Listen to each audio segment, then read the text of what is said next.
to help me. And I also want to thank Dr. James for switching spots with me.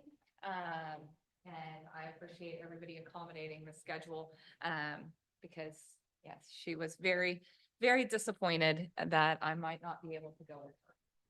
And so Dana contacted me a little while back and asked if I would present on kind of supervision and billing of trainees. When I started our practice, I joined a practice at Oklahoma Pediatric Therapy Center in Yukon in 2017. And within a couple of days of saying we have a psychologist and we're going to start behavioral health services in our clinic, our wait list was over 100 within just a few days. And then suddenly providers were getting angry because they thought they were going to be able to get their patients services, and our wait lists just kept getting longer and longer and longer, and we could not serve all of the families. We opened positions for psychologists, but as you guys probably know, the applications that I got were from people that had a bachelor's in psychology and didn't know the difference between a psychologist and just working in the mental health field, and people that did not have the right credentials. And so we tried to find somebody, but we were unable to hire anyone. And so I said, I think we should start a training program. I think we should start this pipeline of training. And everybody told me it's not possible. You can't get APA accreditation. There's too many things. It's too hard. Nobody's done it. And it's not possible. But I don't tend to listen to people when they say something's not possible. And I grew up very strong-willed, very hard-headed. And so when somebody tells me something's not possible, that is my clue or cue to prove them wrong. And so I like to prove people wrong. So from there, I have been on a long journey from 2017 until now, trying to learn everything I can about training programs, billing, how to do this ethically, how to do this and bill for it, how to make money while you're doing it, all of those things. I've had a lot of help along the way with just consulting with colleagues in the field. And so if anyone is interested in doing this within your practice, I do encourage you to develop a network, consult, make friends, and kind of just ask for help. There are other people who are doing this now. We've recently done this.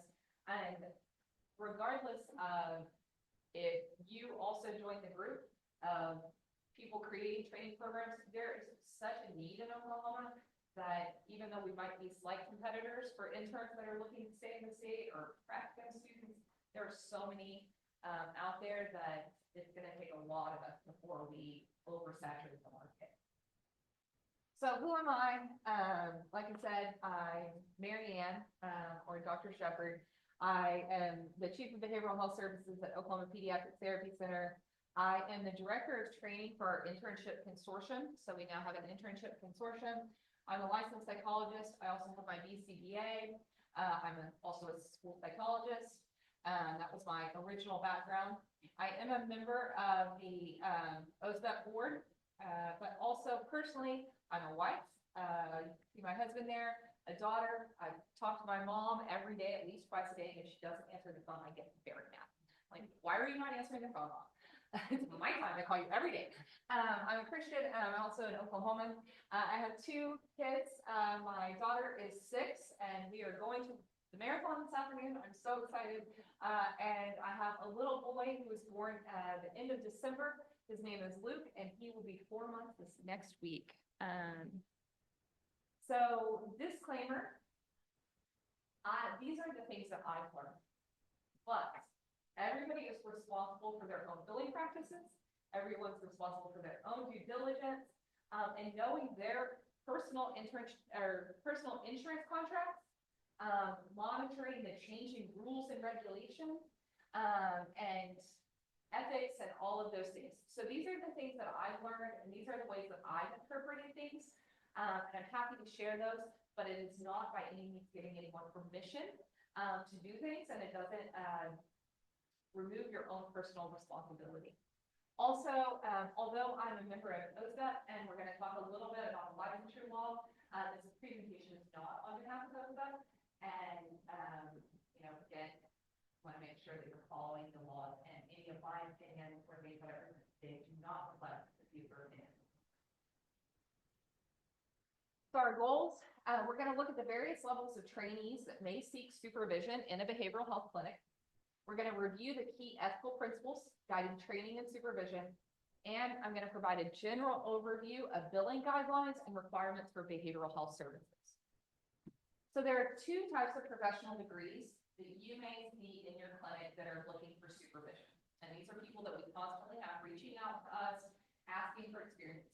One are your master's level trainees. These are people that have like an LPC, an LAPC, licensed marriage and family counselor, licensed social work. So any of those at the master's level, okay? And they often are seeking supervision. And so we'll talk a little bit about those master's level providers. I know that's a little bit of a sensitive subject within the professional field right now, but I'm going to step right off into that. And then we're also going to talk about our doctoral level trainees. So our PhD or our PsyD trainees. I'm going to talk the most about our doctoral level trainees. Those are the ones that I supervise, and those are the ones that I have the most experience with. So I'm better able to consult on that end of things than our master's level, but I want to let you know what your options are. So our master's level providers, they often are looking for practicum experiences. This is completed during their coursework. So their practicum is completed during their coursework. Often their practicum is just observational in nature. So they're just to observe. They may do some co-treating, but they're not doing anything independently. So a lot of times at the PhD level, your practitioner or your practicum students are doing independent work. At the master's level, they're just observing. Remember, their degrees are only 2 years, so they're like in their first or second. They're predominantly therapy focused. It's pretty rare to have a master's level provider who is seeking specialty in autism, or not autism, in assessment, because there are limitations to what they can do for assessment. One thing to note is the graduate programs have a wide range of practicum requirements. So when I have somebody that reaches out to me for practicum, if they're from Southwestern out in Weatherford, or they're from UCO, or they're from Mid-America, the expectations from those different programs are so vastly different that it's really hard for me to keep up with what it is that they need. And they also vary widely on rigor. So there are a lot of online programs and a lot of programs that have a lot of varying standards. And so if you are looking at master's level providers, I would recommend that you probably stick with a program or something that's familiar, that you can trust the level of rigor that they have. We know that those on-site universities like Southern Nazarene, University of Central Oklahoma, and then is it Mid-America that's down there in Midwest City? We've had a couple of our technicians that have gone there, and they seem to be a relatively decent program. They also vary widely on their theoretical orientation and their philosophies. And so you really want to find a program that's going to align with what you're teaching them. Otherwise, you're talking 2 different languages, and it's just not going to be a good experience. Another area that we often have people come are for their internship. The master's level internship is post-coursework, but pre-licensure. They have to have taken their licensure exam before they can start. And theirs is a lot different in that they have to have 2 supervisors. They have to have an on-site supervisor and an off-site supervisor. Their off-site supervisor is managed by the behavioral health, the Oklahoma State Board of Behavioral Health. And they have to be approved. They have to go through a certain coursework sequence and all of that to be approved to be a supervisor. And they have to be the same degree as what they're seeking. So like an LPC has to have an LPC supervisor, an LSW has to have an LMSW, but their on-site supervisor can be a psychologist. So they have to have their off-site supervisor. Their off-site supervisor is who's supervising their clinical work. Your on-site supervisor, you're just there more for like crisis management. Like if things go south, you can keep them on track and help them get through the day. But their off-site supervisor is kind of their primary supervisor that's overseeing what they're doing. They have to get a total of 3,000 hours with 1,000 of those in direct contact. The reason we have not had master's level providers is because the billing is complicated. So at the psychology level, the billing is pretty uncomplicated at the PhD level, but at the master's level, it is pretty complicated. So in order to bill Medicare, Medicaid, you have to have what's considered agency status. And this is a lengthy process. So it could be like Clark accreditation, or there's a couple of chapters that you can do, like a chapter 24, chapter 25, chapter something, to get this agency status. I know of another clinic similar to ours that I consulted with. They went through and they did all of the things to become an agency status, and then they didn't pursue it because the reporting and maintenance of the agency status was going to be too burdensome. Also, the reimbursement rates are really poor. So I'm not sure I'm selling the master's level supervision here very well. But there are a lot of hurdles to go through without a lot of payout at your master's level. If you don't wish to pursue that agency status, you can do private pay. You might possibly be able to do Aetna. You would want to contact your representative with Aetna. The way that theirs is written, I think you possibly could bill Aetna commercial, not Aetna managed care. But you might possibly be able to do Aetna commercial. And Blue Cross Blue Shield, that's to be determined. So the official rules for that have not yet been released. But given the information that I have currently, I do believe that Blue Cross is going to allow billing a master's level providers.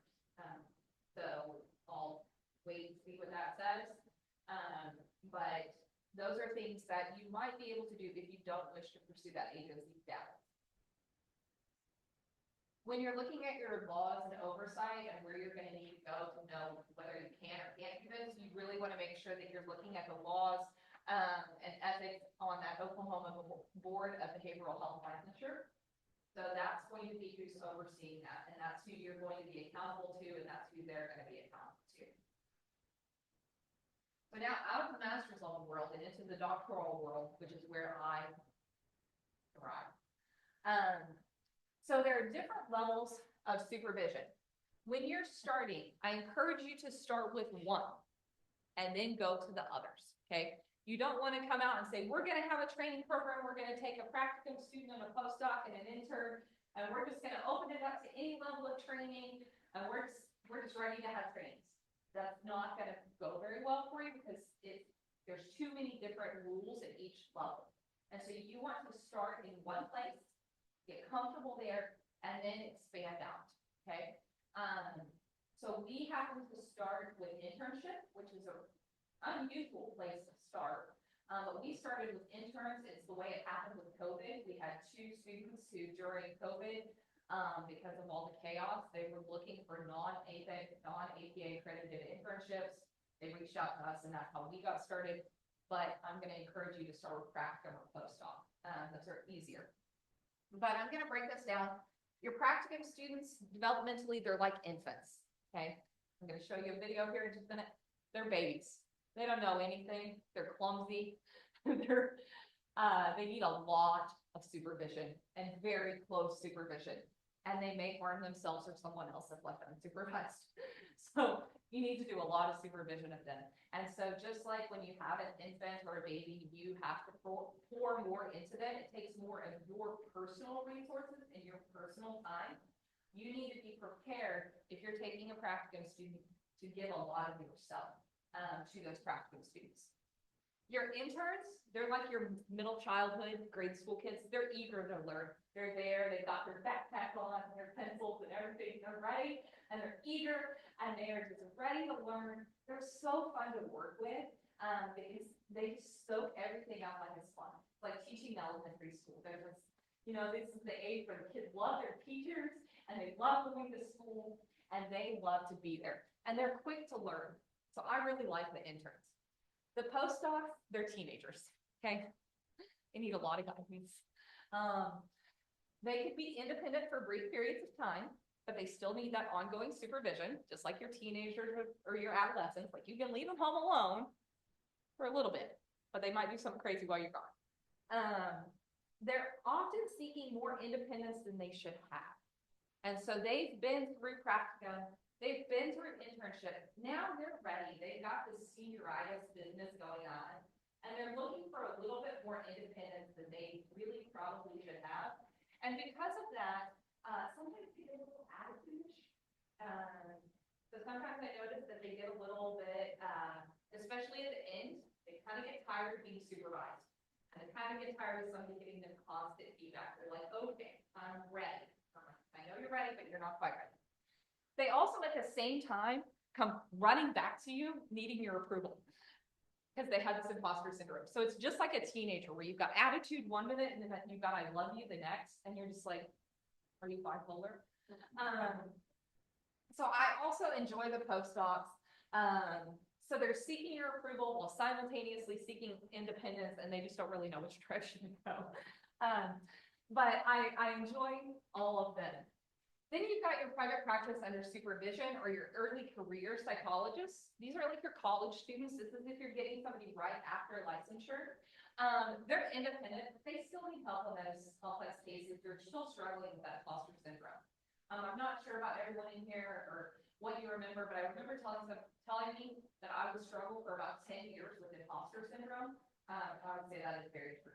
I was 10 years post-licensure before I felt like I wasn't like lost and saw the whole thing. So our practicum, okay. In Oklahoma, we have a couple of different programs that are producing PhD level students. We have Oklahoma City University is producing PsyD students. We have Tulsa TU University producing clinical psychologists. And then we have OSU has a school clinical and counseling program, okay? And this is a great place to get those practicums. Practicum students are usually limited. They're looking for about 10 to 20 hours per week, depending on what program they're coming out of, what year they are. And they're focused on a very specific experience, okay? So they're there to either learn about assessment, maybe they want autism assessment, maybe they want a specific type of assessment, but they're there for a specific experience. Maybe they're looking for PCIP training or a specific certification, maybe drug and alcohol counseling. And so if you have an area of specialty, I specialize in autism. I love everything about autism. That's my zone. Now you get out of the autism zone, I get a little shaky. But if it has to do with autism, I feel like I'm very confident in that area. So when I have a practicum student, if they are looking for experience in autism, I have something to give them. If they're looking for experience with internalizing depression, anxiety, stuff like that, I'm like, no, I'm not going to be able to give you that because that's not my area of specialty. But everybody's focusing on a different narrow ability. In this, you have that developmental approach to supervision. So you're going to tell them what to do. You're going to co-treat and show them what to do. And at the very end, you can give them feedback, tell, show, do. You can let them do things and get the feedback on it, but you're going to spend a lot of time in that teaching, in that modeling, in that co-treating phase. Okay. Like I said, they're like infants and babies. I'm going to show you a video. My practicum students actually selected this video. Oh dear. They said, I was joking with them, and one of my practicum students said, this is how I feel every day. Where's my mouse?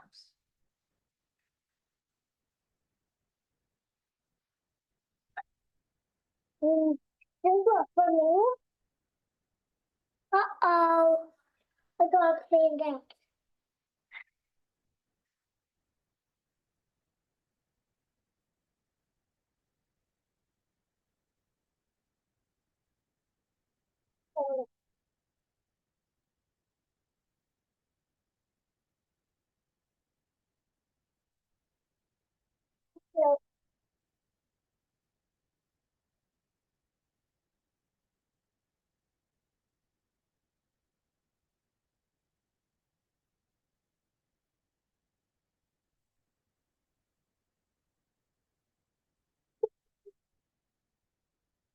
gotta clean that.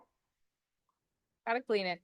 So this is, they said this is how they feel when they're learning the ADOS. It's like, we know what we're gonna do, okay? We go in and we got a plan. So they go over there and they start to administer it. And I'm always in the room when they start, and then they're like, uh-oh. Like, this is not going according to plan. You know, you got kids with like throwing stuff all over the room, trying to run out of the door, and they're like, what do you do? So I'm over there helping them clean up the mess. You know, we finish the AON, we make sure we get treatment or validity of the assessment, and then we try again. And the second time goes about the whole first time. Uh-oh. I messed up again. Oh my God. Okay. We're learning. I had one, day one, so eager, and sent off the rating forms, and they came back and they said, I sent them to the wrong client. Okay. Well, let's learn about HIPAA. Let's learn about what you do when you make a mistake with HIPAA. And how do you deal with that? And so now we need to make some phone calls, we need to write that down in the log, and, you know, we make sure we document it, and we move on. And then the next day they make another mistake.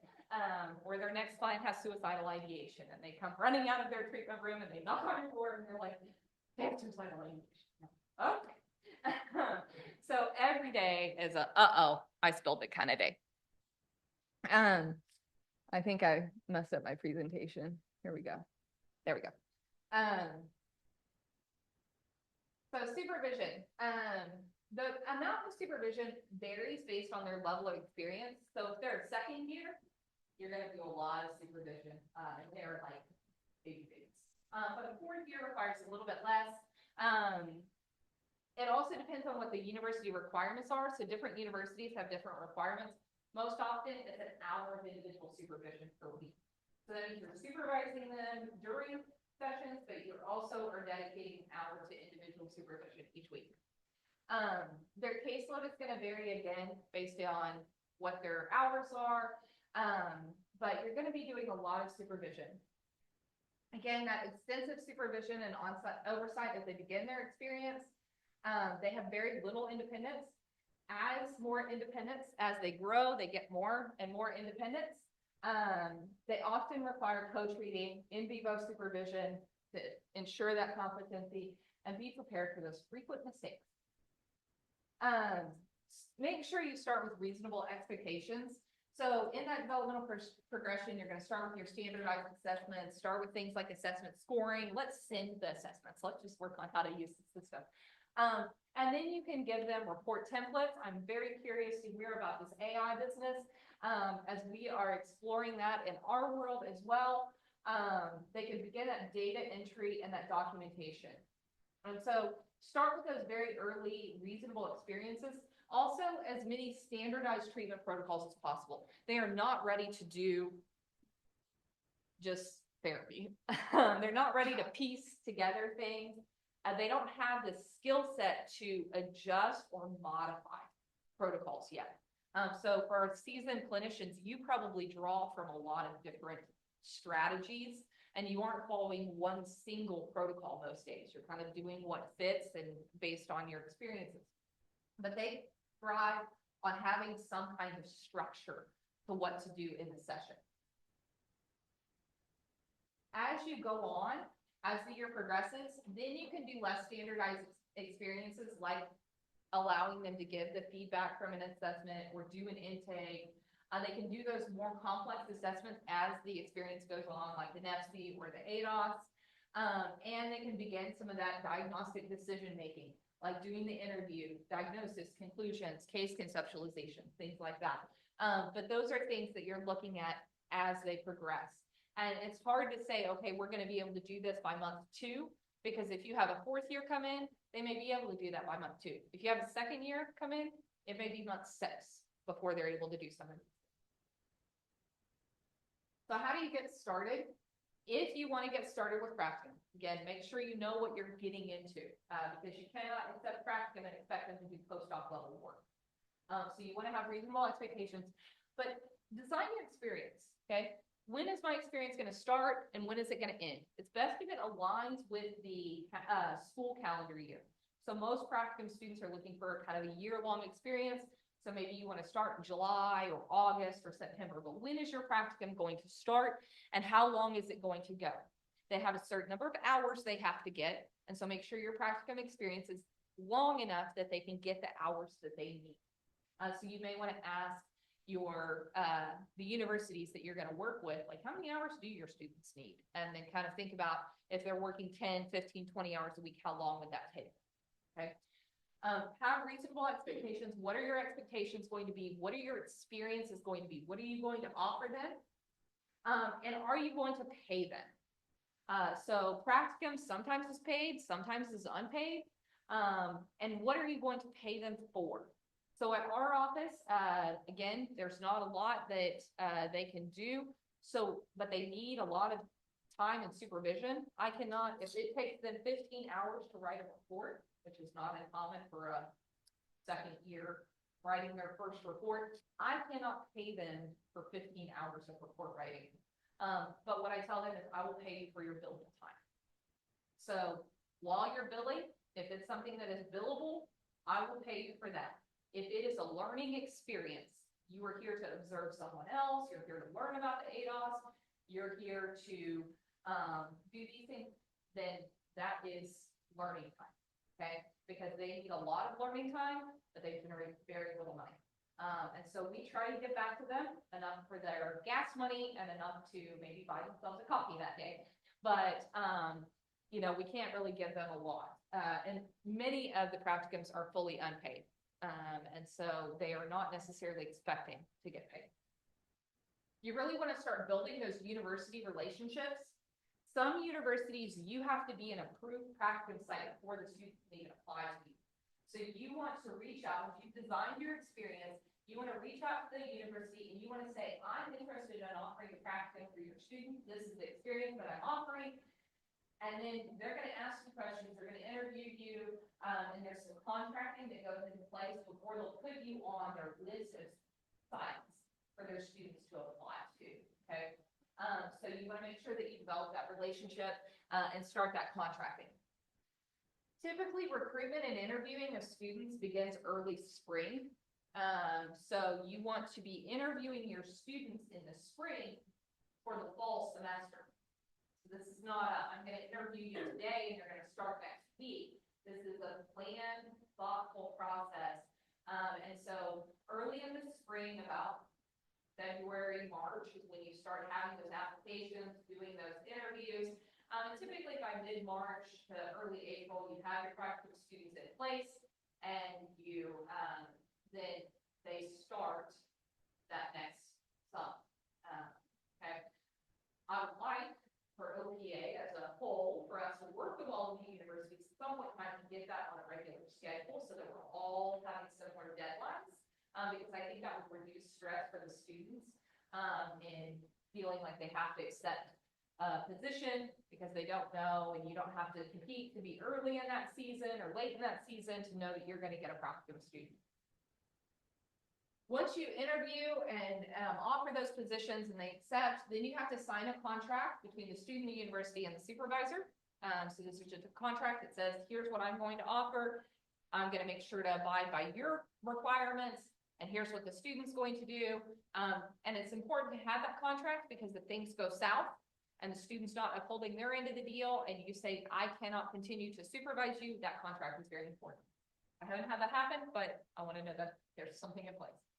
Your evaluations, typically the evaluations are sent by the university. So the university is who's giving them the grade, saying that they successfully completed their internship or their practicum experience. I have had one situation where I did not feel that the practicum student was ready to move on.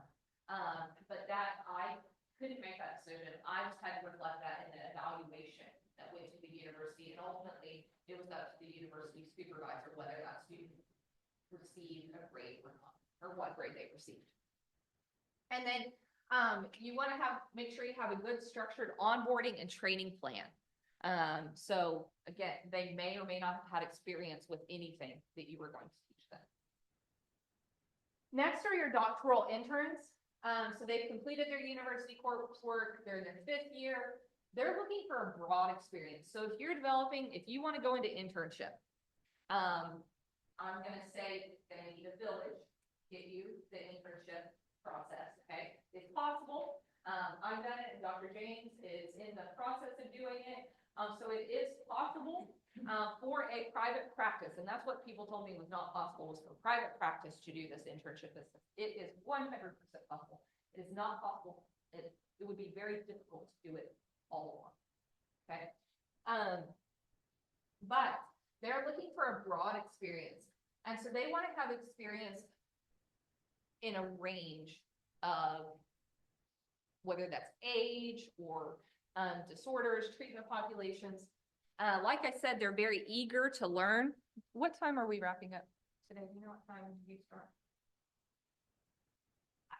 We started a little bit off schedule, and so, okay. I'm going to skip that video just for the sake of time, because if not, we can keep right on moving along today. But your supervision of your interns is highly regulated, very highly regulated. And there are lots of rules, and it's important to know exactly what your rules are for the internships. So your supervision, 10% of the time each week. So what this breaks down to, 10% of your time when you're looking at a 40-hour work week, you must have 4 hours of supervision, okay? 2 hours have to be individual. The other 2 hours can either be individual or group. Half of that must be face-to-face. So you can't have more than 2 hours, whether that's individual or group, virtual supervision. And you've got to make sure that you're watching these hours and rules as you go along. And then you have your didactic training. So this is not just about them getting their coursework somewhere else. You also have to continue to provide them learning experiences. And that's what the didactic training is. And they have to have 2 hours of that a week. So your 4 hours of supervision, 2 hours of didactics.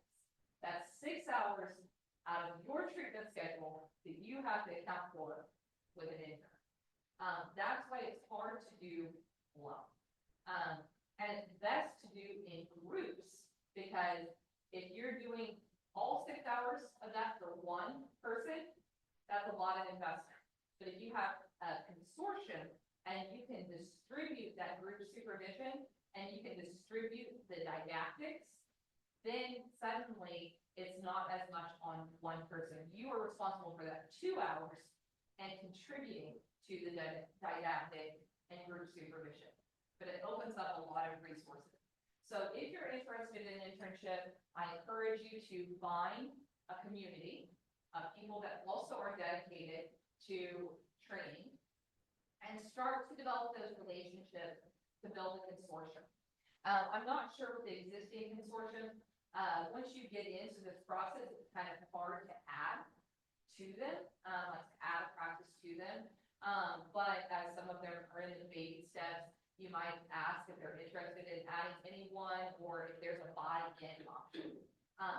I can't speak for the other consortium. This is a very big financial and resource investment. And so if you come in after they've done APIC accreditation and APA accreditation and say, hey, I'd like to join your consortium. Like, okay, we just spent 5 years and countless hours and a lot of money, and just letting somebody just jump in and join for free is unlikely, because there's such an investment. So you want to kind of be in on the ground with those. Yes. Okay. Okay. Perfect. Okay. So how do you get started? You're going to get started first with APIC accreditation. Okay. There's some stuff you can do with APA as far as paying to say you intend to pursue accreditation. There's a fee, and you can say that you attend. There's really no benefit to doing that, but if you want to do it, you can. But your APIC membership is required.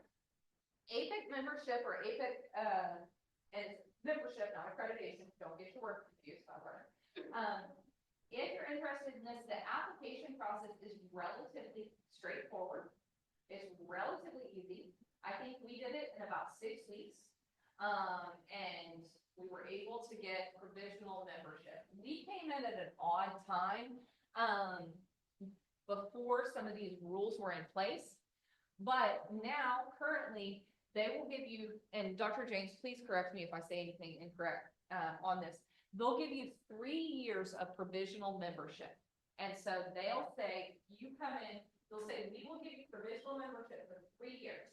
And in that 3 years, you have to complete your APA accreditation. And if you don't get your APA accreditation or are not scheduled for your site visit, and you haven't submitted your self-study and scheduled for your site visit, then you lose your membership. So what this does is it allows you to go through the match process. You guys may or may not remember that wonderful match process where, magic happens and you interview and everybody ranks and then magically they say, happy birthday, you're going here.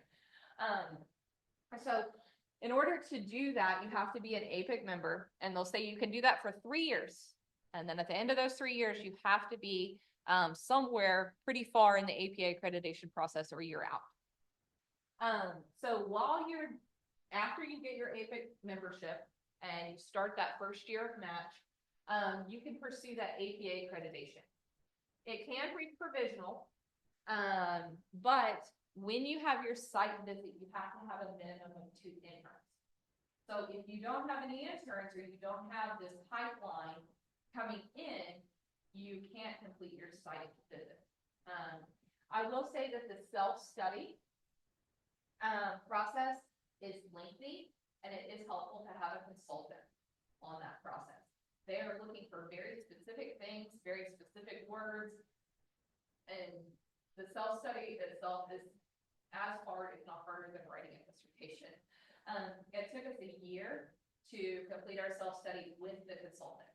And we were in a cohort of, another group across the country in order to get our self-study completed. There are rare exceptions to this. So sometimes doctoral programs will allow students to do a non-APA or non-APIC accredited internship, but usually that's an exception for medical or some kind of reason that they cannot get what they need through APA, APIC matches. And so those are pretty rare exceptions. Also, there's this very frustrating caveat where, and again, we've just lucked out in time, if the doctoral program, the university training program is APA accredited, they cannot allow their students to go to non-APA accredited sites.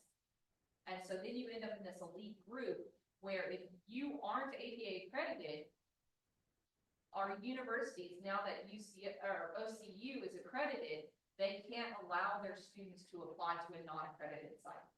It's just against their rules, and they would jeopardize their own APA accreditation. And so it kind of becomes this elite window.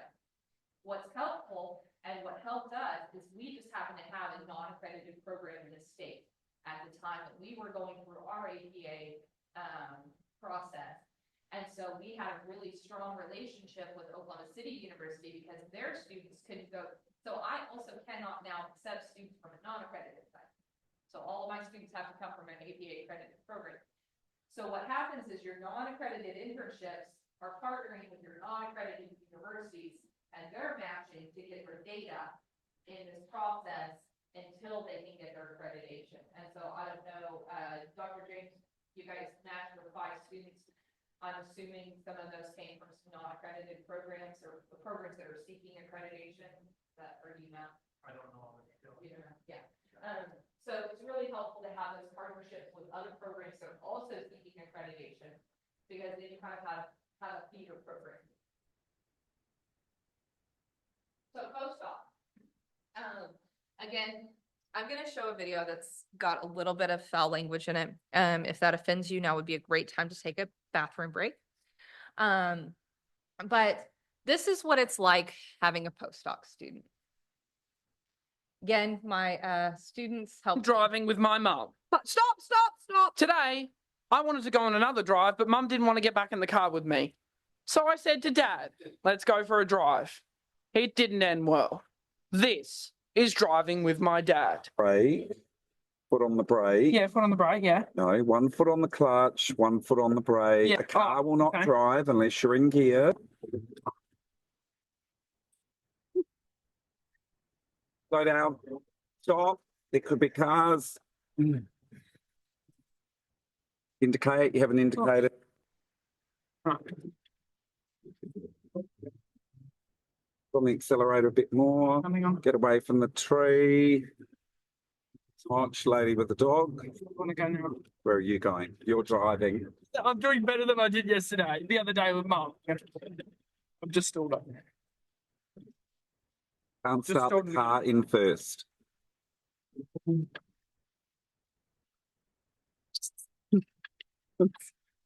mean, Not worried, we'll go too far.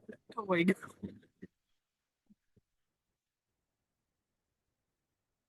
Oh, I'm in the middle of the road now. Let's go. Oh shit.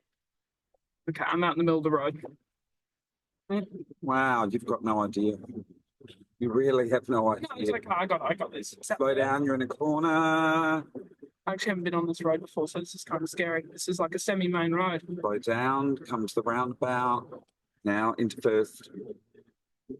The car is in neutral. Okay. Wait, he could turn. Yeah. You're gonna ruin this car, Kieran. First, quick, someone's behind us. Into first. Okay. Okay. Hang on. Clutch in. Why won't it start? Stop starting the car. It's Why won't it on. start? Isn't it on? No, it's not on. Listen.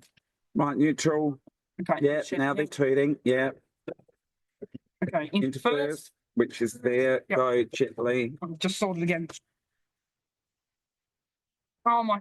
Sorry. All right, hang on. Okay. Neutral. So it's clutch first. Okay, this isn't good. What am I in? You're in nothing. First. Is that first? No, that's third. You keep putting it to third. Okay. There we go. We're back on track. We got this. We're back on track. Second. Indicate left. Left. Okay. Going home. Turn. Have you had enough? Darkness, my old friend. I've come to talk. I feel like this every day, guys, every day. Because a vision softly. He's having a grand old time. Pull over now. Have you had enough? Go home. Slow down. Someone could be there. You're in nothing. You're in no gear at all. It's about to hit a sign. No, I'm not in anything. Right. So here's the deal. Okay. I keep stalling it. Please. So that is life with a postdoc. What is so hard about postdocs is they're in a room all by themselves and you have no control. They're working under your license. They're dealing with humans and they're all by themselves and you cannot like grab the wheel. One of my students came in this week and I do a lot of kids with assessment. And we have a thing with conduct disorder that is behaving as a very bizarre sexual thing. And she comes in and she's like, oh, and I'm like, oh my gosh, I'm not in the room. I can't do any of this. I have to then tell her what to do. Trust that she's gonna go do it. You know, what am I in? You're in nothing. Okay, like you missed the boat. I don't know where you were at. But yeah, you're in nothing here, right? And so we need to get back in gear. Here's, this is an assessment. Okay, so let's talk about what our paraphilias are. How do we handle these paraphilias? What are the options? Okay, now you need to go back in the room without me and assess for these things, and then come back. I had one once. They let him leave the building with a gun. I'm like, you did what?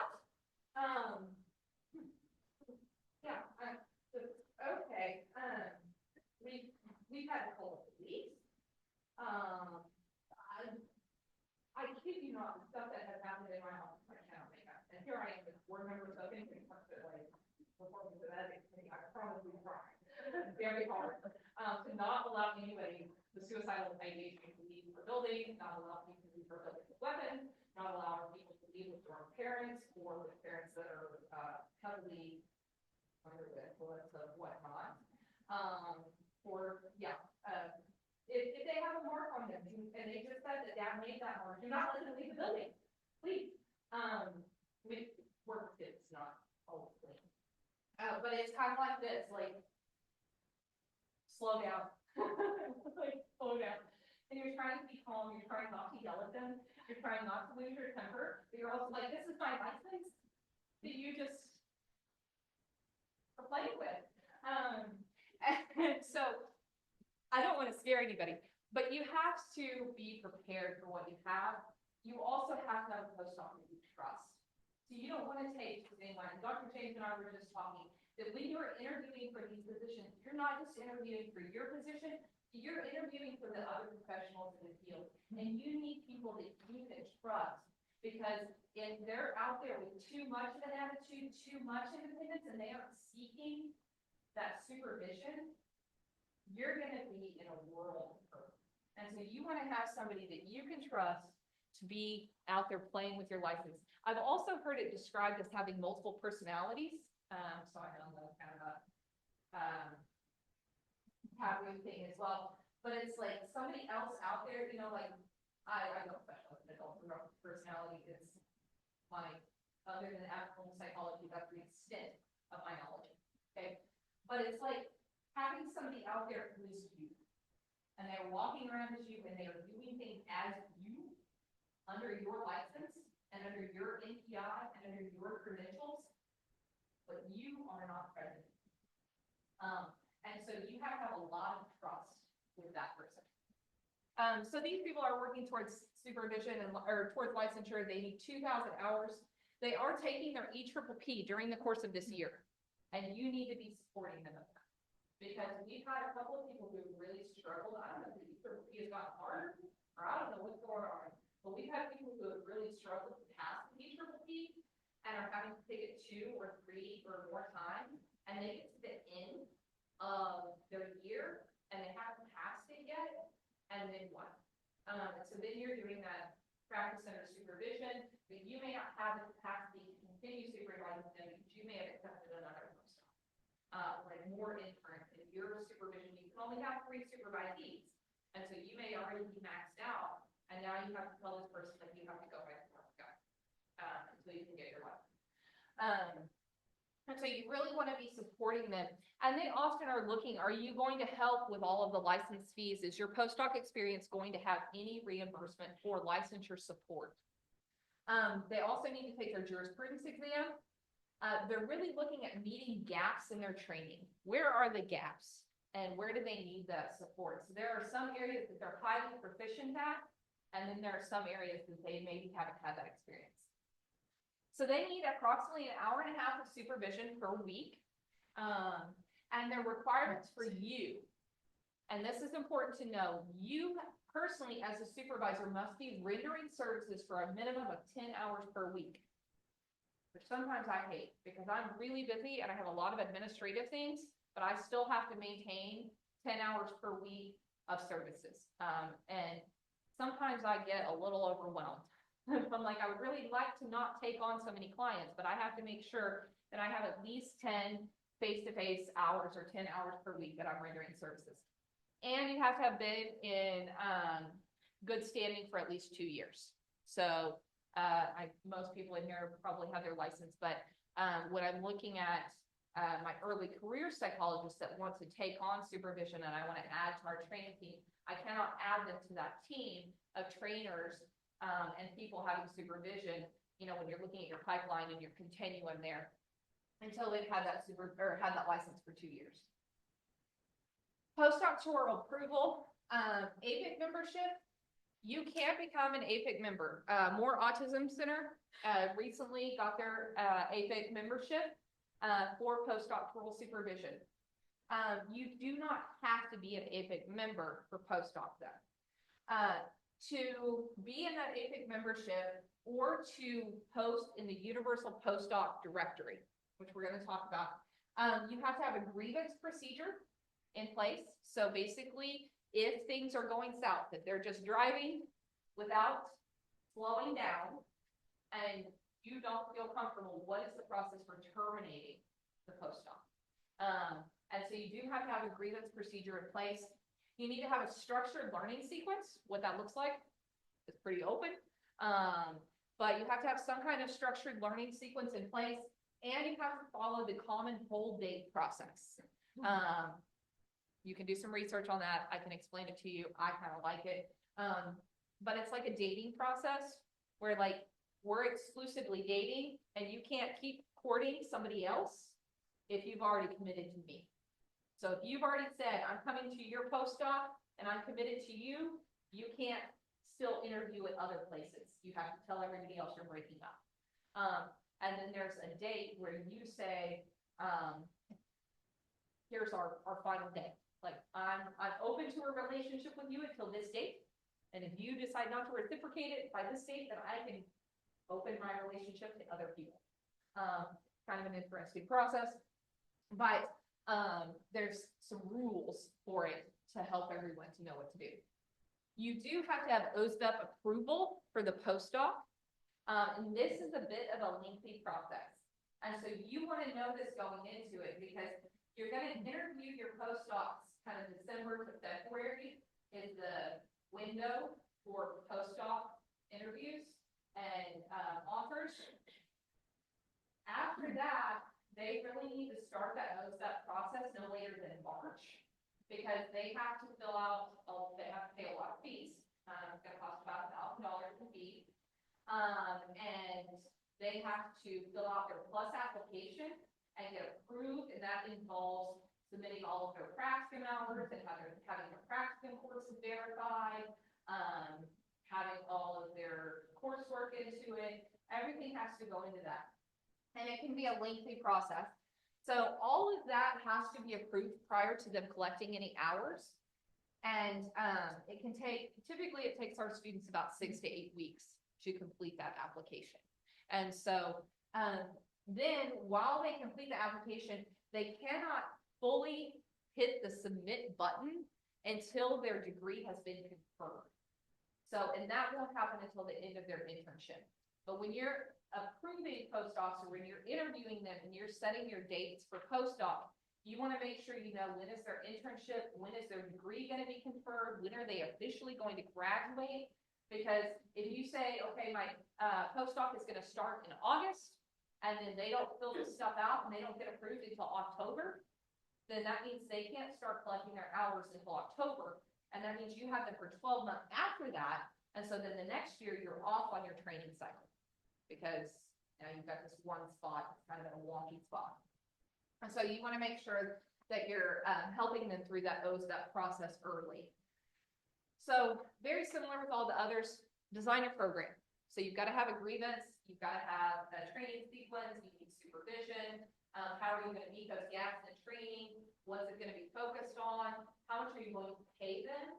You're going to want to know what the comparables are, and you also want to know what your overhead is and what your reimbursement rates are going to be. Okay, so you want the salaries for these range anywhere from the 50s to the 80s in the state, and so you really want to know where you're going to be in that. And also what other fringe benefits can you offer? Are you going to be offering paid vacation? Are you going to be offering licensure support, things like that? At that point, you want to start recruitment, connect with the internships and the training programs in the state.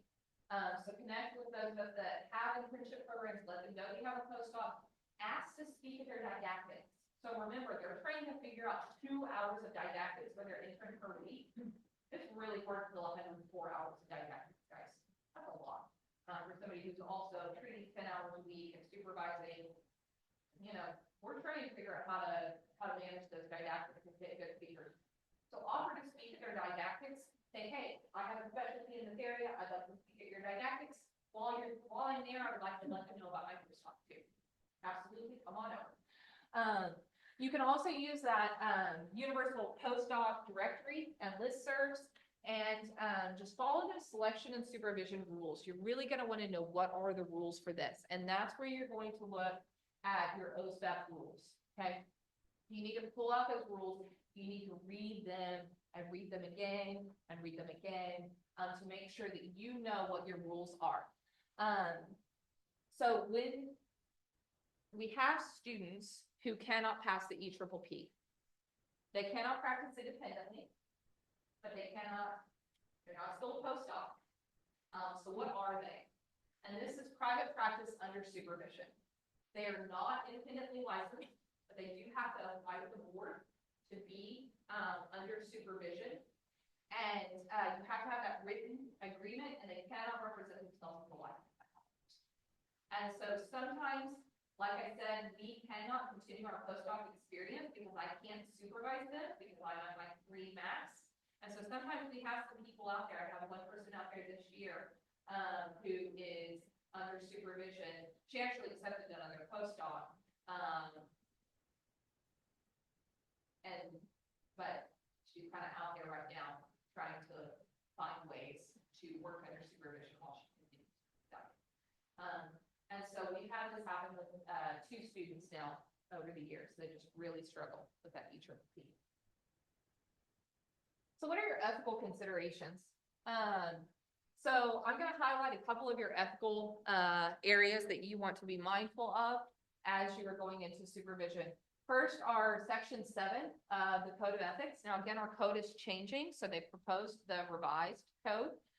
So this is where you want to stay up to date with those revisions in the code and supervision. But section 7 is on ethics and training. And that's the design and education of training programs, how you describe your training programs, how you accurately teach within your training programs. You have to assess and supervise performance, and you also have to be aware of your relationship with your training. And I included this not because I think that anyone is going to do anything unethical, but I become very close to all of my trainees. I often share an office with these trainees because they're under my supervision, and so especially practicum and some kind of internship, I share an office. And so every day we come in and we sit side by side, and they know about my kids, and they know about my family, and some days we have good days, and some days we have bad days, and some days we cry, and some days we laugh, and we become friends. We become really good friends. Because I am their mentor. I'm not just their supervisor, but I am mentoring them in psychology. I'm mentoring them in their early career, how to have a good work-life balance, how to be a good person, how to work with others, a lot of soft skills that I'm mentoring them on. And I become really close with them.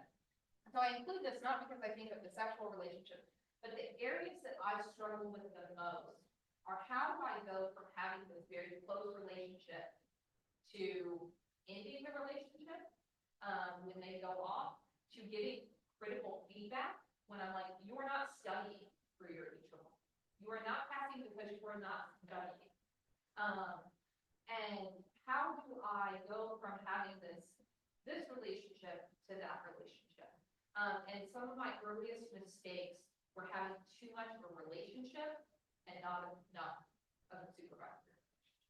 And so over time, that relationship turned into, because my very first supervisee that I ever had is now my best friend. And I was young, she was young, we were about the same age, but we became best friends. And thankfully, we no longer work together. I don't have to supervise her, but we are best friends. And I talk to her every day. We have kids that are the same age. And so you want to be very mindful that you are a supervisor first. And you are a mentor, and then girlfriend. And I think that's an area, and that may be different for women than it is for men. I'm not sure. And maybe that motherly instinct, I'm not sure. And I think as I've gotten older, it's been easier, but you want to be mindful of your relationship with the trainees. Maintaining competence. Oh my goodness, they push me. My students have pushed me to be a better clinician in ways that I'm pushed more now than I was when I was a student myself. They pushed me to learn things like digital administration. I would have been perfectly happy doing paper pencil administration for the rest of my life. But then they come in and they're like, we want to do the digital administration. I don't even know what that is. I've never done that, but they know how to do that. So before they can do that, and I can supervise them in doing that, I have to learn to do that. And I don't know how to work a computer for my life. But I've got to figure that out. I didn't know anything about AI, nothing. To me, AI was still something in a movie from, 1990 something. Okay. But now we are working on moving our reports to an AI generated report system. And we're in that process. And that's not because I think as Dr. Shepard, we should do this. That's because I have 5 interns who are all saying, we want to learn about this. And I'm like, okay. The same with COVID and telehealth and all of these things. They come in and they bring me terms and they're like, what do you think about this? I really dogs on names because all of the evidence-based treatments or a lot of these evidence-based treatments didn't even exist when I was going through graduate school. And now they're coming in, talking about this, these letters, these letters. I don't know. But I've got to stay on the front end of all of that. I cannot become stagnant at all. So that's something that has been a big challenge, but also a big blessing to me. Delegation of work to others. You're delegating a lot of your work, kind of like that multiple personality. You've got somebody else now doing your work for you, whether that's practicum or sometimes I'll tell the practicum students, why don't you write up the progress note? And so I've got to make sure that when I delegate work, that I'm delegating work appropriately. Also, clear representation. They must clearly state their training status and give your information. So I am MaryAnn. I am a practicum student. I do not have my license. I am under the supervision of Dr. Shepard, and here is her name, her contact information. Here's how you reach her. So they have to make sure they have clear representation and provide supervisor information at the onset. Billing, and this is the part that everybody probably is really wanting. How do you bill for these services? Okay, so once you're there, how do you bill for it? First, you have to know your contracts. And every insurance is different. And so you've got to know each one. Private pay is less regulated. So you can bill private pay as long as you're following your ethical guidelines, you can bill it. And your supervisory guidelines. You have to have that clear representation. You have to follow your supervision and your licensing laws. With government funded, this is your Medicare, Medicaid, okay? There are detailed requirements. And there are options to bill at the practicum, intern, and postdoc level for assessment. Okay, so you can bill practicum, intern, and postdoc. And then there's the commercial, as far as Aetna allows for billing, and Blue Cross Blue Shield is opening that up as of March of this year. And we're going to talk about that. So when we have government funded Medicare, Medicaid, your managed health, is everybody loving our new managed health care plans? How about those prior auths? Who in here has not yet been denied by Aetna? Anybody? Who has not yet had their units decreased by complete health? Or no, not health choice. Health choice just decreases everything by 1. Doesn't matter what you ask for, it's going to be 1 less. I don't know if anybody else is getting that, but that's where we're at. With those, you must have a letter on file stating your supervisory relationship. I don't know where this is supposed to be on file at. We have it on file at our front desk with our licenses. There's a binder, has everybody's license in it, and has a letter that says so-and-so is under my supervision. You must have the supervision of a licensed psychologist responsible for your care. That supervisor, that is you. In order to bill for these services, you must staff the cases. So every case, you have to staff those cases. This is what you do during your hour and a half of supervision. You must actively direct those services. Another thing, you must be available to the intern or fellow for in-person consultation while they are providing services. I hate that one. Because if I need to leave early or something, in person. So you want to make sure that you have that on-site supervision for your interns and postdocs. You have to agree with the plan. So again, they have to be listening to what you said, and you have to all be in agreement on what the plan is. And you have to confirm that the service was appropriate. So all of those are things that you need to make sure in order to bill for these services that you're meeting these standards. The medical record must show the requirements were met and that the licensed psychologist reviewed and countersigned the notes at least weekly. So if you're kind of slow in your note business, you kind of got to stay on top of those notes. And I'm not always real good about staying on top of my notes, but we stay on top of those notes at least weekly. And so Our students have a 24-hour requirement for submitting their progress note. And then every week they have to submit the reports. So they can't be waiting long time to get these things in. With Aetna, what it says is billing with supervision and documentation. So they don't really say a whole lot. What you have to do is you have to document it. Now, when you're getting into your insurance coding, there's the HL modifier. Everybody know what the HL modifier is? Okay. When you're entering, practicum, postdoc, and interns are all billing under your NPI. Okay. So they're billing under your NPI, but you have to use a modifier, which is the HL modifier, which says that this service was provided by a student or an intern. Okay, somebody other than you, somebody under supervision. But not everybody uses HL modifier. So you have to know who does and who doesn't.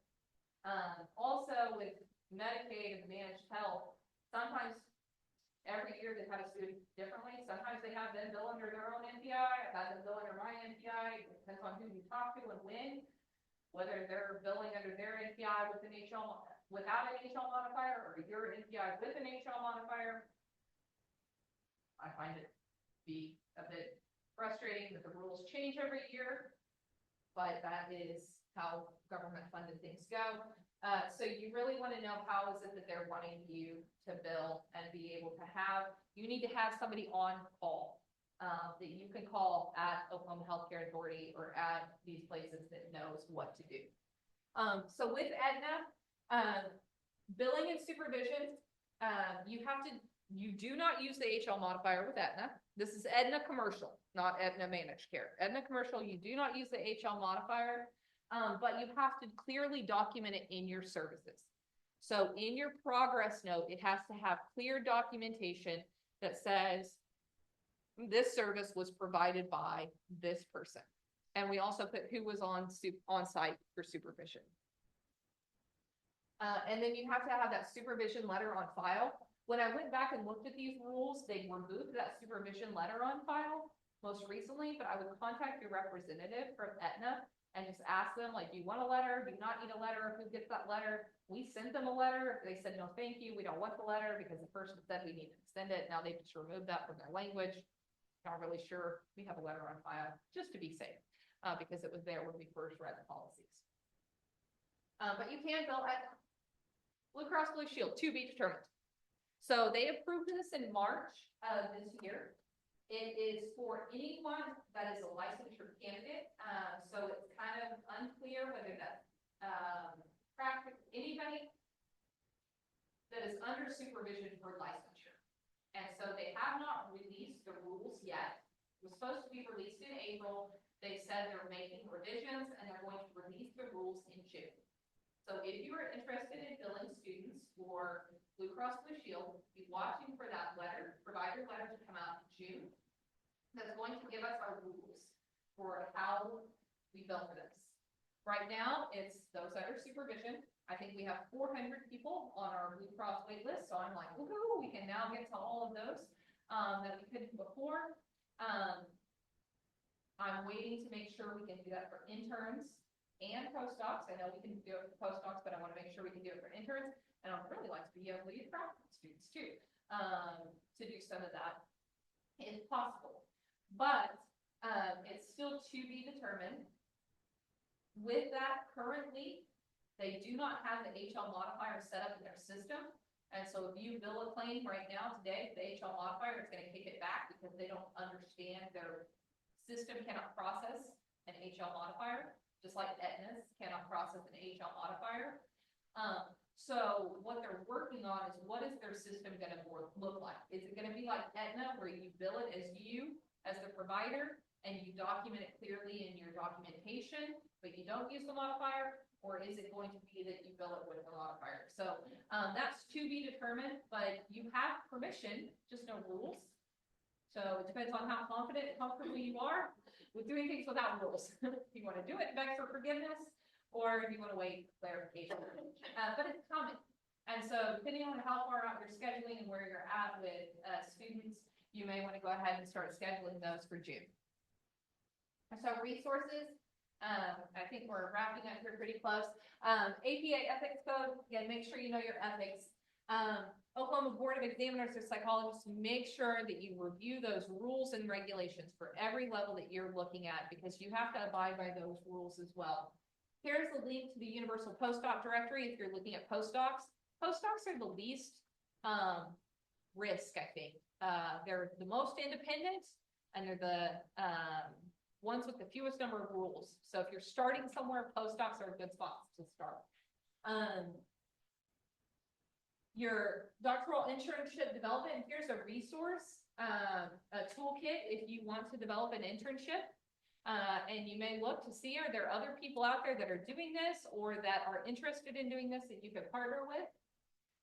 You will need to get that accreditation. And so I encourage you, before you start that process, to look at what are the rules with the Commission on Accreditation. I didn't even know what the COA was. And they were like, COA. I was like, what's the COA? When we decided to pursue accreditation. So I had to really learn a lot about the COA. We are now good friends. Not really. Oklahoma Healthcare Authority, here's where their rules and policies are for that billing. You want to make sure, supposedly, our managed healthcare plans are supposed to follow those rules. Good luck. And then here's the link to the Aetna Behavioral Health Supervisory Billing Letter. That gives you the rules and regulations on that. So you can look at each of those, and it will tell you, can you bill a practicum? Can you bill an intern? Can you bill a postdoc? Postdocs, you can bill with all of them. So again, that's an easy spot to start. Practicum, you can bill the least. Practicum is just going to be with your managed healthcare plans and possibly Blue Cross. So that was a lot of information. Is everybody ready to do this? Ready to go get you some students and some interns? What questions do you guys have? I have one question. Yeah. You talked about in Medicare, remember that you have to be on site. And I know my talks with MaryAnn, which is the part of like, that Blue Cross is saying you have to go in at the time, at least that's preliminary what they're saying. So, what do you do when you go on vacation? Do they allow like okay, so I'm not present, other fully approved supervisor can be there in my stead? That's what we've done in the past. Okay, I was wondering.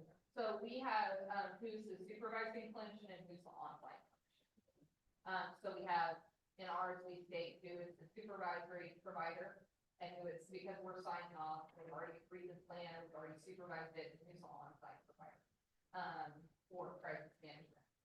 One thing that's not clear is that the on-site have to also be a licensed psychologist. So I know like at some of our bigger institutions, they may have a medical doctor who's the on-site supervisor or the on-call supervisor. So does it also have to be like if you had a master provider? I doubt she asked that because they don't have those in there, but she did say that it has to be there, like even if like you have more than one location, right? Yeah, but So it can't be someone at her other location. yeah, physically on-site. Yeah. I would say on the whole, though, too, I'm professional thing, because I wouldn't try to do stuff. Right, this is preliminary. Like when we talked at higher level, this was not the conversation. Yeah. And so at the highest levels, when we have those conversations, their main thing that they said was just want a psychologist supervising the stuff. We don't care if it's practical. Psychologist has to be running the treatment. And so they're going to, obviously, they're going to release their goals. But from the top, it was very much less structured than like So for us, my counterpart is going on maternity leave, and I would like to take vacation this summer.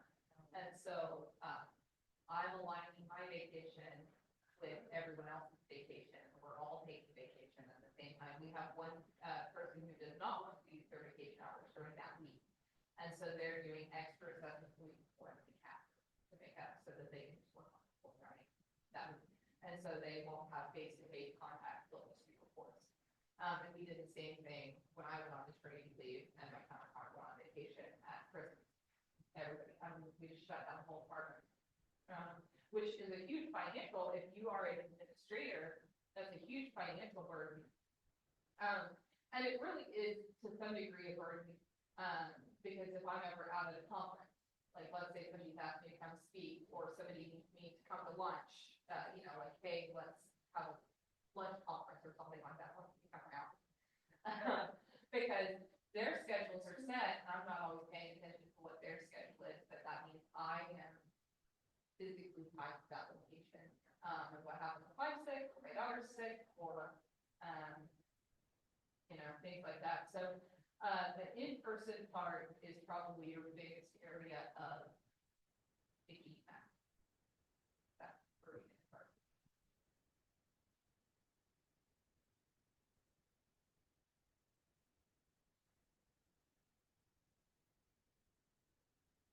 Oh, yeah, I would do it all over again. How would you say, a business person would be wondering, how would you describe the impact for, on the business side of the practice? So practicum is practically free labor. So let's say you pay them about $12 an hour for the 10 hours that they get for that assessment. And once they're independent, now again, you have a large investment in that. And so you have to receive some non-financial benefit, personally, the personal joy of training, in order to invest in that. So you have to be passionate about this. But once a practicum student is independent, if you're paying them $120 and you're billing that full assessment, that's a big return on your investment. Granted, they're probably only doing one a week. Then when you look at, it also helps reduce your workload. So even if you're co-treating and they're able to send those rating forms, score those rating forms, and everything, there's a huge return on just reducing your personal effort, even if they can enter stuff into your report template for co-treating. So it reduces that. The interns, the salary keeps going up. Like when I was an intern, we got paid $20,000. Now they're closer to 40, between 30 in the mid to high 30s, kind of where the going rate is for an internship. But you're still looking at 40 hours of work for $30,000 a year with your benefits added on top of that. So you can get a pretty good return on that business-wise. And post-ops, the margin is the least, but you're also investing in these people to stay at your company, or ideally in the state. So it's also really improved our relationships with our referring providers because we're able to get people in. And it's easier for me to do personal favors, like if somebody calls and says, I need to get this person in today, or, as soon as possible, I'm more likely to be able to do a personal favor for a provider and get somebody in because I'm not as booked out or stretched or strained. And so I think it's really improved our personal provider relationships. There's a lot of benefits to it. It's a lot of investment, but I think there are a lot of financial and non-financial benefits to it. Yeah. Yeah, you mentioned that actually was something of a problem.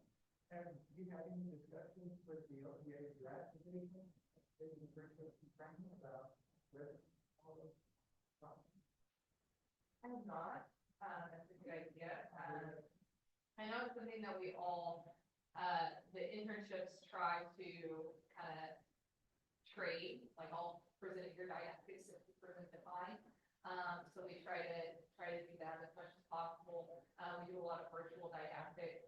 I think one of the things that's hard about sharing didactics is the internships are all so unique in what kinds of like didactics that are applicable to VA aren't necessarily applicable for our child autism or, OPA, green country, what they're looking at with some of their forensic evaluations and things like that. They're not as interested in autism.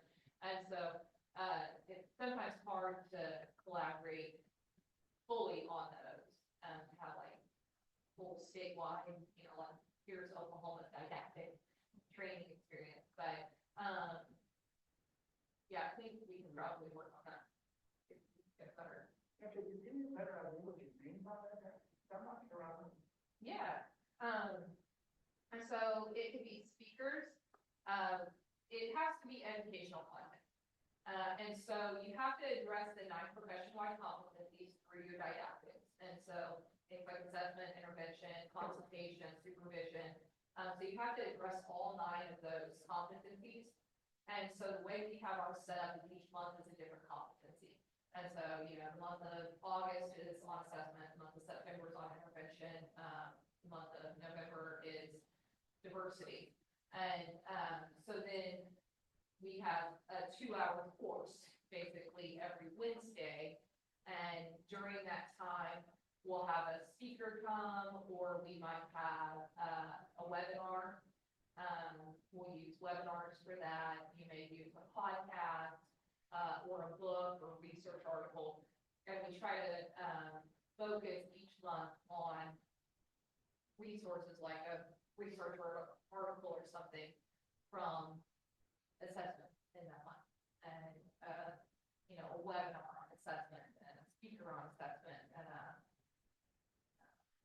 podcast on assessment. And then we'll go to the next month and cover intervention. We'll have a webinar, speaker, and article on intervention. So that's how we got our structure. I'm not sure how that. Have you guys started didactic structure yet? How are you guys? I don't know how the content plays out, but it's very structured.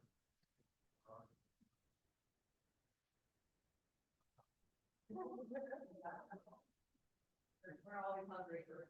In our case, with the consortium, it's helpful though, because we have at a minimum 5 psychologists already in the consortium plus all of their associates. In our case, we have a couple of other psychologists in our practice, so they're volunteers to do some training. There's a specialty that they love to talk about too. And that's why it's helpful to have a consortium, because then you can volunteer a lot of people to be responsible for group supervision and didactic, like that. There's a lot of volunteering. What's the demand, all the internship meeting the demand? No. People are still having to leave because the options in terms of getting it, the home phase. Yeah, this year for us, it was heartbreaking. We, at our site, we were only accepting 1 intern this year. And I had 5 previous postdoc or practicum students that were all going on internship. And then there were just lots of really strong candidates. And, for 1 spot. Now we have 4 total interns in our consortium this year. And that's where it's hard, is because until our next consortium gets accredited, Oklahoma City University and those can't necessarily apply, I think, until you are accredited, just because then they go back there. In phase 2. Okay, yeah. So in phase 2, it opens up. Like I know there's a sort of about my. Okay. Yeah. And the backdrop behind a lot of this too is just workforce development in general. Obviously, there's a major crisis on technology. Part of that, you don't have enough programs for then those students like both. I want to say all of them. And so.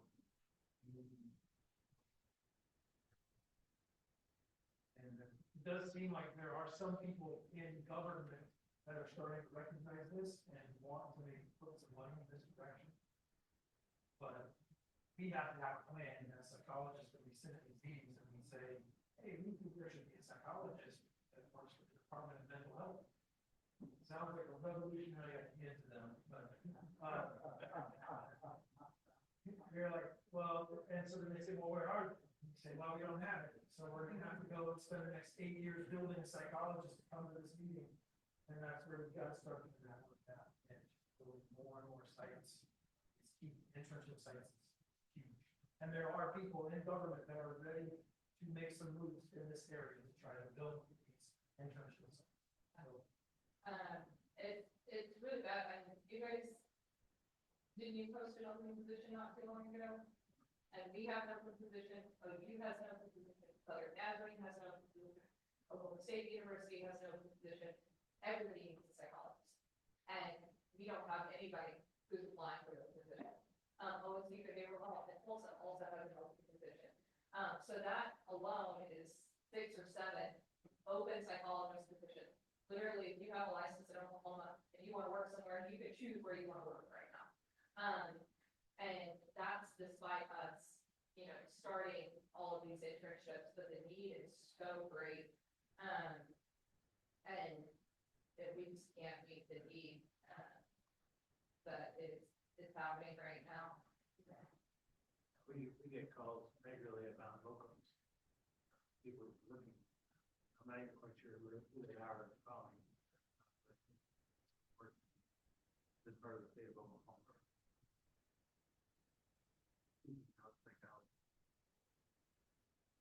Yeah. Your comment about the competency, you know, I'll date myself, we used to get paid $10,000 for internship. But when they did oral exams, they covered those kind of competencies. And, you know, and so the case presentation, and you walk through those competencies. So it's great doing training related to those competencies. Yeah. I agree. On that. So, I'm way over time, but thank you everyone, and the wonderful.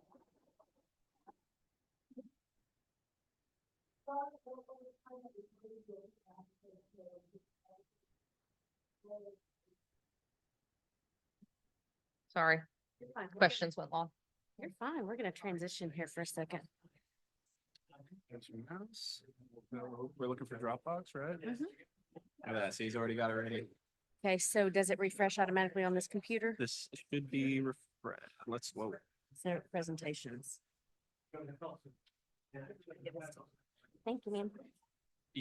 This is your Dropbox. I was thinking it was mine for a second. So the one that I uploaded this morning was this one. I'm gonna download it here. I do that just in case Yeah. you have any sort of network connectivity, and it also Well, and fares and better. yeah, Dropbox has issues with that. You gotta download it. Alright. And then you can close that other one so we don't get confused when it opens. I have 2 open here. Which one do you want closed?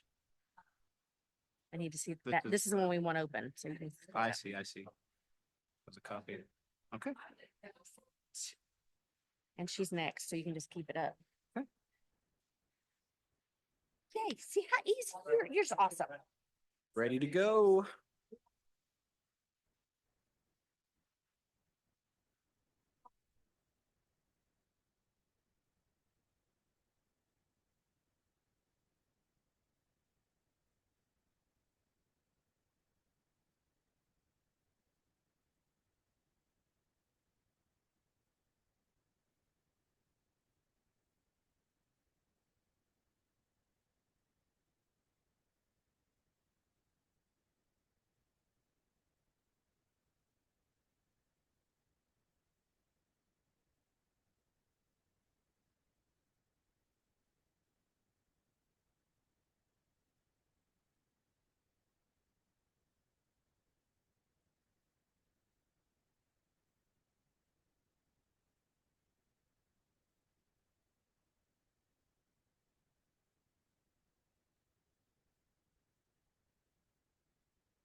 They co-host. Let's see if I can pause the recording. I was gonna say, is it gonna record on here or will it record on there? No, I gotta pause it in there. I'll just leave it going. We'll edit it out. We're not gonna take a break very long. You wanna come see this setup, Heather?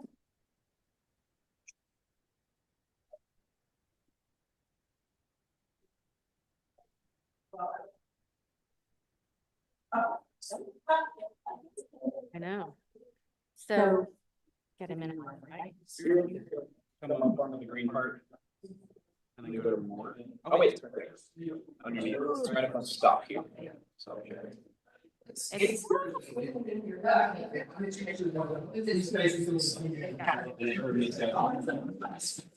Yeah.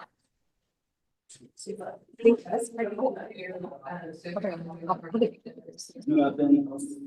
Wasted space.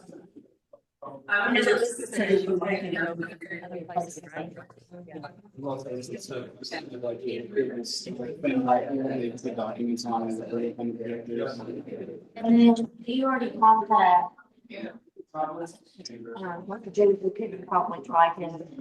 She's the one that has a, Mac. He's like.